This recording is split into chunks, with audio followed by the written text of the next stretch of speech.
Bleak Expectations by Mark Evans. Chapter the first, A Childhood Cruelly Kippered.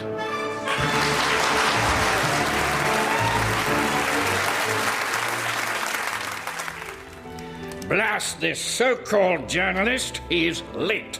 But, Papa, he is not due for a further 3 minutes. Mr. Sarquill of the Times, sir. Blast this so-called journalist, he's early. It is an honour to be here, Sir Philip. Now, if I could just set up my equipment. Equipment? What can a journalist need other than a pad of paper, a pen, and no soul or integrity of any kind? Papa, please. Perhaps I should return another time. No, like having a tooth pulled or making love to a woman, it is best done quickly or not at all. Set up what you need. What you are? Meanwhile, I shall fortify myself. Serve well. A whiskey, if you please. Might I remind, sir, that it is only 9:30 in the morning? Quite right. Better make it a brandy. Of course. And use the large glass. Yes, sir.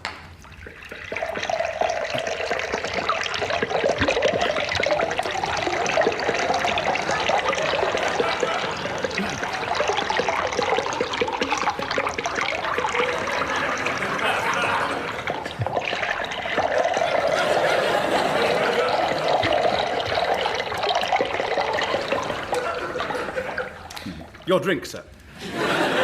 Thank you, sir. Well, I take it the large glass is being washed. No, it's my fault, Father. I gave it away to a poor beggar family as a new home. That would explain this newspaper headline. Family burnt to crisp as giant brandy glass house acts as deadly lens for son. Why does this keep happening? It is like the time I built a paper orphanage and lit it with candles. I'm ready now, sir. What exactly does this contraption of yours do? It is the very latest in recording devices. The sound enters here and is etched onto this wax cylinder so that the conversation may be replayed later. It's called an iWax. Preposterous. I must warn you that the device cannot store much at any one time. I may stop you occasionally to change cylinders. To change cylinders? Or go prying and snuffling round my home like a rat? To change cylinders. I see. So, if we are ready, you may begin. There has been much speculation recently as to my origins. Well, now I can... Stop. Cylinder change. Continue. Right. Where was I? There has been much speculation recently as to my... Stop. Continue. I completely lost my thread. Oh, yes. Yes. Now, wait a minute. There has been much... Stop. Continue. This is intolerable. Enough of your infernal contraption. It's going out of the window. Now, if you want to record my story, you can do it in pen and ink. Understand? Of course, sir. Pray continue. Well, then. There has been much speculation... Stop! What now? Out of ink. You accursed wretch. I'll use a pencil.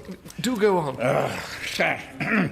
There has been much speculation recently as to my origins. Oh, dear. Well, today I hope to set the rumour mill at rest. Stop it grinding the flour of gossip, which makes the bread of scandal, and from that the sandwich of despair. You getting this? Oh, of course. My pencil hasn't broken, if that's what you're thinking. I see. And so, I must reveal that my life is other than I have told it until now. Parts are to be found in my writings. A story of 2 towns, miserable mansion, the old shop of stuff, Graham Grambleby, All my books contain clues, apart from Lustful Killer Bees from Mars, which I'll grant you is almost entirely fictional. And so, to begin at the beginning.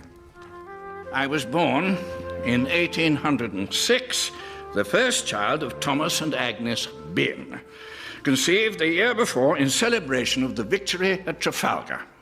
Well, my dear Agnes, the servants are abed, the British Navy rules the waves, and England expects every man to do his duty this day.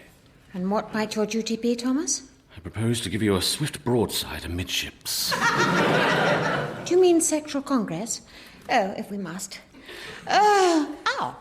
Do I hurt you, my dear? Your three-cornered hat is poking me in the eye. I am told my birth was easy. Splendidly played, my love. Incidentally, you seem to have dropped something.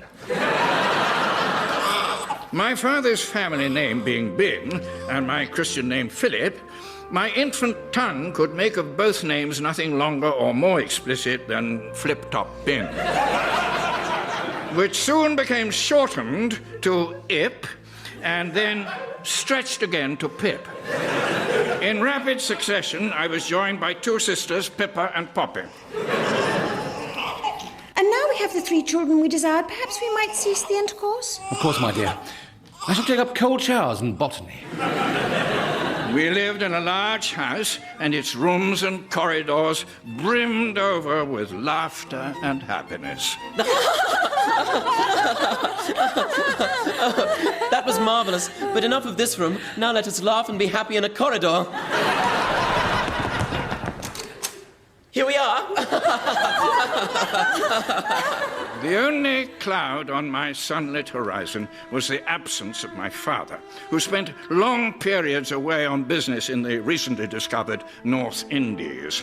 But whenever he returned, his cases full of gifts, our joy was unrestrained. Children, great news! Your father is home and he is waiting for you in the front room.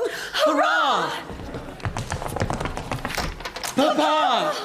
Ah, children, how good it is to see you. Pip, Papa, Pippa. Papa. Poppy. Papa. Ah, Pip and Poppy. Papa! Poppy and Pippa. Papa. Pip and Pippa. Papa! My Pip, Pippa and Poppy. Papa! Presents. I bring presents for my Pip, Pippa and Poppy. Oh, Papa! A Poppy, a puppy. Puppy, Papa. A puppy, Poppy. For Pip, a pipe. A pipe, Papa. A pipe, Pip. And for Pippa, an anvil. We never lacked for anything. While other families struggled for the most basic amenities, we bathed in jam. Bath time, Pip. Strawberry, my favourite. We slept in goose-down beds so luxurious the down was still attached to the geese. Well, I'm all toasty warm. It's all right for you. My mattress has just migrated south for winter. When my father was home, we received many distinguished visitors. There were my father's two business partners, Mr. Parsimonious, Bah, humbug. who was, ironically, incredibly generous, For you, young Pip, and toffees for Poppy and Pippa. Money. Who wants some money? Have a sixpence, Pip. Now, dash it, have 5 guineas. And gin. All must have gin. Now, who wants this miniature horse? and Mister Gently Benevolent, Ah, young Pip. who was, ironically, a complete bastard. Get out of my way or find yourself horsewhipped. Yes, Mr. Benevolent. There was also my father's lawyer, a man so distinguished that his name took fully 20 minutes to say. Why, Mr. Wickham, Post Forberton, Fenue, Greek, Chasby, Twizzletown, Montmorency, Aurelius, Park, Gordon, Chesapeake. Beastworthy, Fenelham, Jones, how nice it is to see you. The pleasure is all mine, Mrs. Bin. And how are you, young Pip? I am well, thank you, Mr. Wickham, Post Forberton, Fenue, Greek, Chasby, Twisselton, Montmorency, Aurelius, Park, Gordon, Chesapeake. As a lawyer, he charged by the hour. So his name was his greatest asset. But my father could afford it. He was rich, we were happy, and it seemed it would continue forever. How wrong I was. That anvil Father gave you has proved most useful. Yes, I do so enjoy my metal work. I see you have made a tiny horseshoe. No, I have made a regular-sized dog shoe for Poppy's puppy. Thanks to you and your anvil, one day all the creatures of the world will be properly shod. That is my intention. Pip, could you fetch me that pile of horseshoes? Of course, dear Pippa. Where should I put them? Oh, just find a space somewhere. I know. If I can just squeeze under this ladder. Oh, damn that black cat. He's going to make me trip. Ah! Mind the mirror! What have you done, Pip? Now all our luck will run out. Don't talk nonsense. Children, terrible news. Your father is dead. Ah. And so the perfectly knitted sweater of my childhood started to unravel. A few weeks later, we learned exactly what had happened from Mr. Benevolent. Yes, well, it was all his own fault, really. Bloody idiot, your father. And now he's dead. No loss, really. It is to us, Mr. Benevolent. Cowards, eh? Please, tell us what happened. Very well. Your father had created a hotel in the Indies made entirely of monkeys. Monkeys? Yes, monkeys. He trained them to stand on each other's shoulders and heads and bind themselves together to form a rigid but flexible framework. It was a triumph, this monkey hotel, and then someone opened up a factory right next to it. So? So it was a peanut and banana factory. The monkeys went berserk. Your father was torn limb from limb in their frenzy. But who could have done such a stupid and evil thing? No idea. Peanut and banana treat, anyone? The rooms and corridors, once so full of laughter and happiness, now echoed only to the sounds of misery and woe. Enough of this room. Now let us be miserable and woeful in a corridor. Here we are.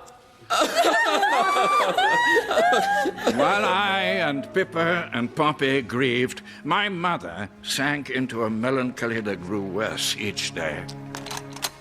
Mamma, are you all right? Quite all right, thank you, Pip. Now run along. But, Mamma, you have been sat in this cupboard for 3 days now. That is because this is the linen cupboard and I'm a piece of linen. No, you're not. You're my mother. Fie upon you. I'm not your mother, for I'm a prettily patterned tablecloth and my children are all naughty little napkins. Now leave me. I'm waiting for my husband to return, and he's a terribly dashing double-pleated curtain. But, Mamma, Father is dead. Yes, I might have quite a wait.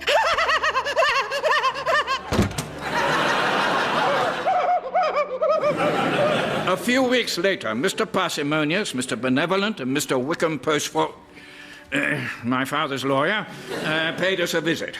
Your mother is to be committed to an asylum. No, help me! I haven't been properly ironed. Mother! Oh, don't be so nauseatingly sentimental. Mr. Parsimonious, will you not stop this? I'm afraid I cannot, Pippa. It is a matter of law, not conscience. What do you mean? If I may clarify, the estatement of the deceased deady person, including but not excluding or outcluding, all chattels, listingtons, possessionries, and what we lawyers call stuff, has devolved to the bequestified nominally nominal nominee, nom-nom.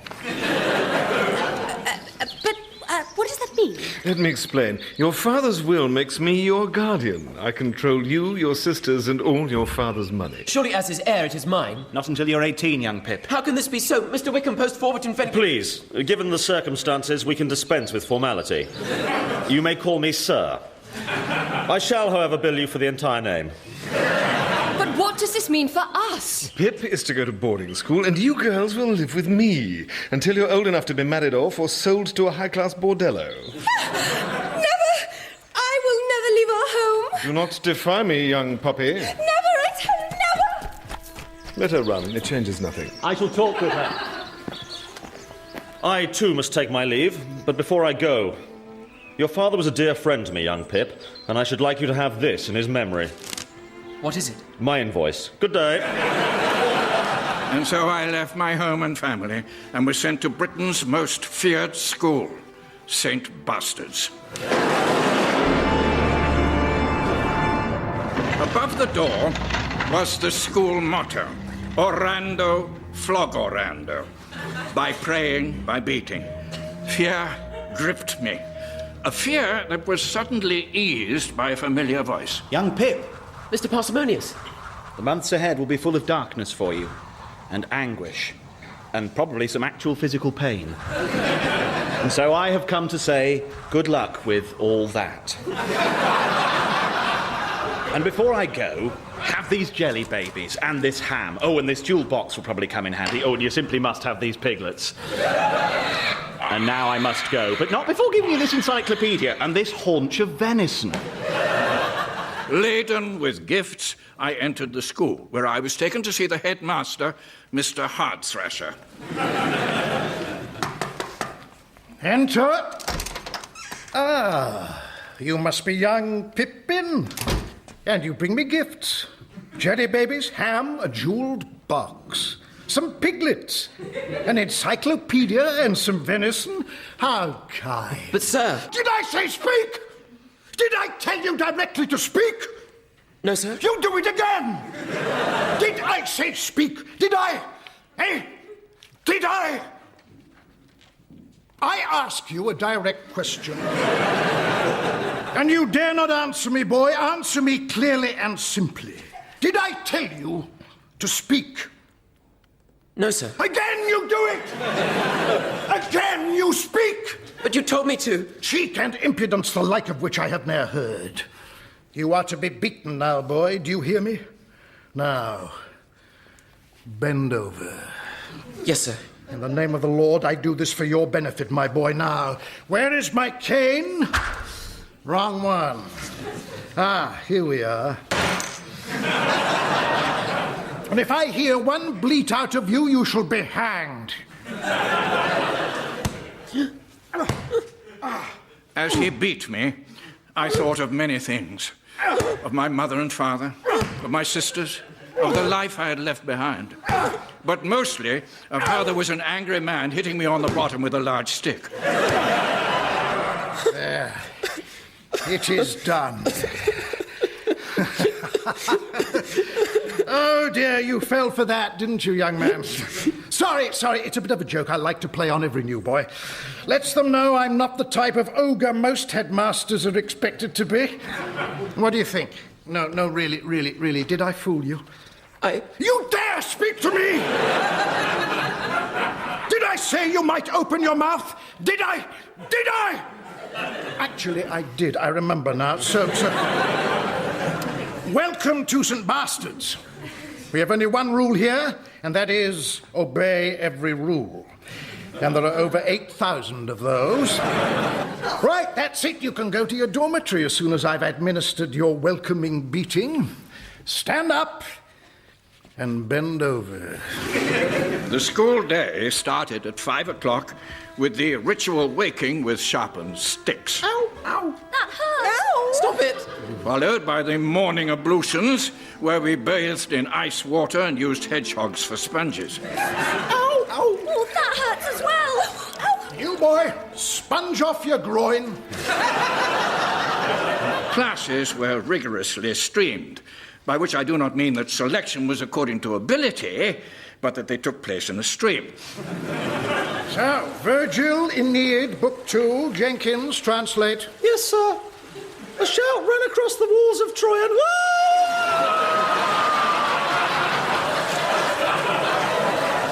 Just because the river is in spate does not give you the excuse to skip lessons.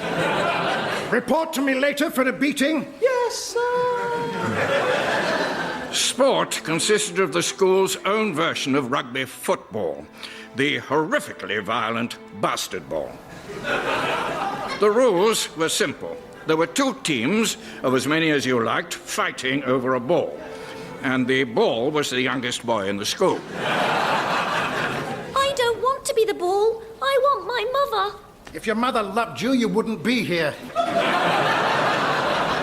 Now lie down and get ready for kickoff. Each team was divided into 5 groups. The kickers who kicked the ball, the hitters who hit the ball, the punchers who punched the ball, and the pitchforkers and shooters who tried to kill as many of the opposition as possible. Either that or pitchforked and shot the ball. The object of the game was to get the ball to the end of the pitch and shove its head in a bucket of dung. for doing which you scored a bastard.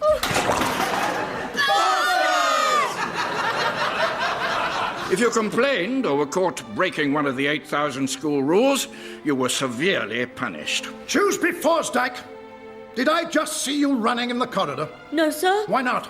Running in the corridor is compulsory between 4:47 and 4:52. I sentence you to the salt mines. Oh, no! In the salt mines, boys went mad with thirst. They were often found horribly injured after trying to drink their own heads.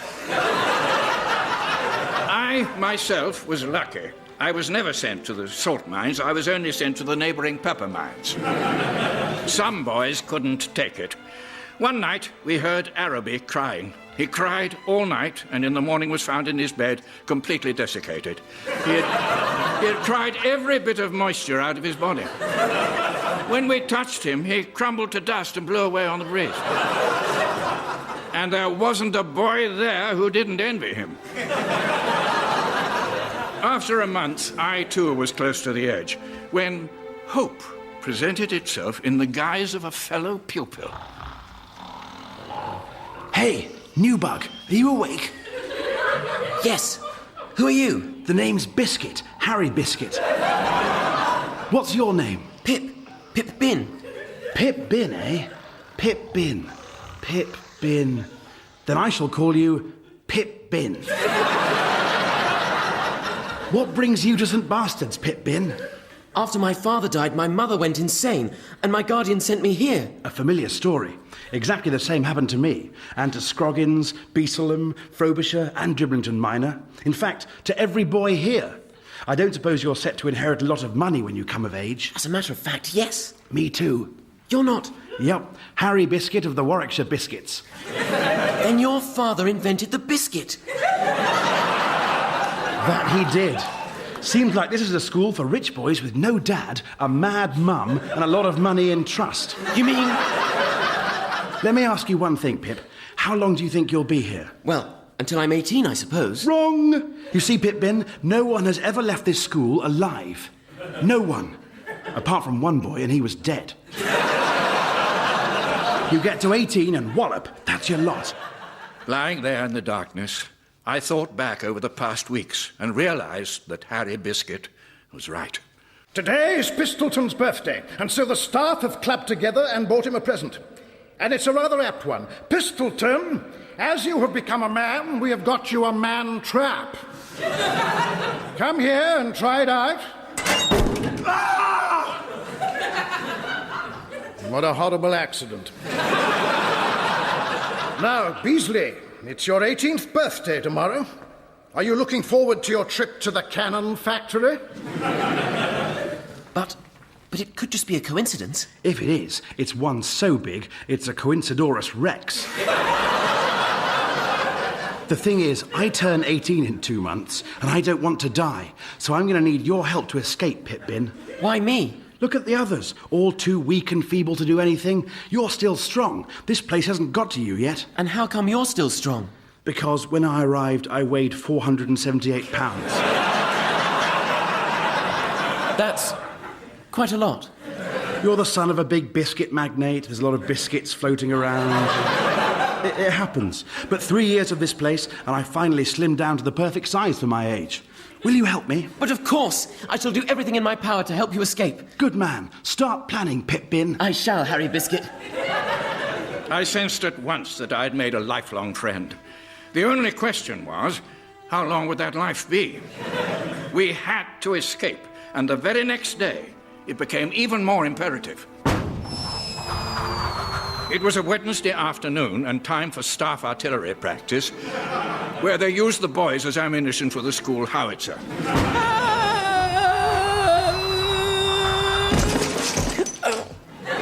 Dazed, I picked myself up and noticed that my impact had created a small crack in the wall. Then, through that crack, came a familiar sound. But it cannot be. Pippa? Pippa, is that you? Pip? Is that you, my brother Pip? It is. I recognise the sounds of your anvil. The only reminder I have of our dear papa. Indeed. But what are you doing here, my Pippa? I am trapped in this nunnery, St. Bitches. There is a nunnery next to our school? There is a school next to our nunnery? Yes, the one Mr. Benevolent sent me to.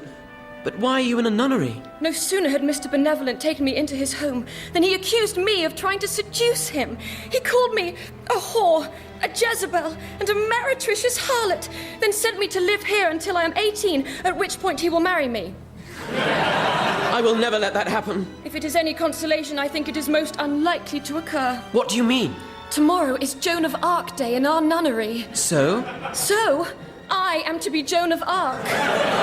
Quite an honor. If you like being tied to a stake and burnt to a crisp. No, I cannot find you again and then lose you so soon. I fear you might. No, it will not be. I have a friend here, and we are planning an escape. You will come with us. How?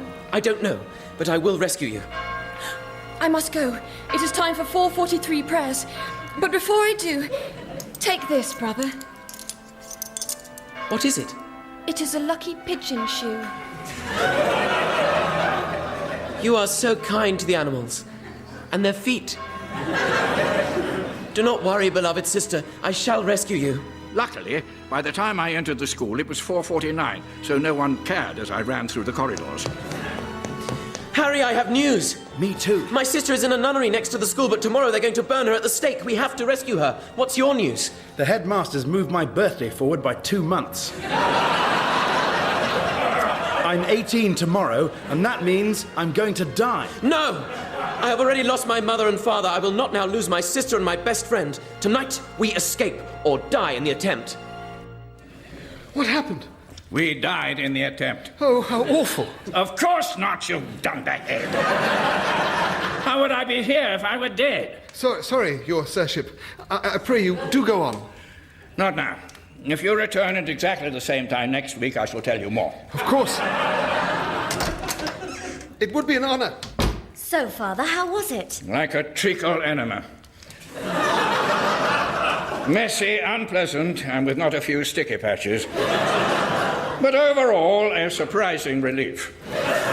Will you unburden yourself to him again? Indeed. And when he returns, he shall hear of our escape and how I discovered that not everyone was as dead as I had been told.